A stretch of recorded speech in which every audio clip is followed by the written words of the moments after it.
এক ছিল রকি। সে ছিল এক ধনী পরিবারের খুব আদরের কুকুর।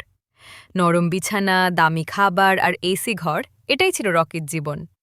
সে ভাবত এই সুখ বুঝি কোনোদিন শেষ হবে না।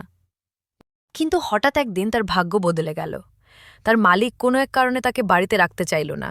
নিষ্ঠুরভাবে তাকে ঘর থেকে বের করে শহরের এক অচেনা রাস্তায় ফেলে দিয়ে চলে গেল। রকি খুব ভয় পেয়ে গেল।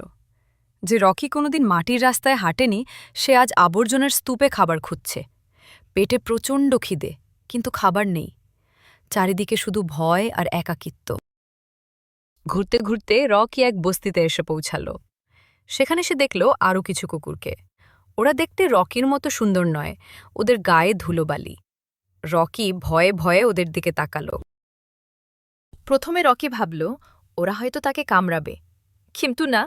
তাদের মধ্যে ভোলা নামের এক কুকুর রকির কষ্ট বুঝতে পারল। ভোলা তার নিজের ভাগের সামান্য রুটিটা রকিকে খেতে দিল। রকি অবাক হয়ে গেল। বড় লোকদের বাড়িতে সে দামি খাবার পেত, কিন্তু এমন ভালোবাসা পায়নি। আজ রকি আর একা নয়, সে তার নতুন বন্ধুদের সাথে খুব সুখে আছে।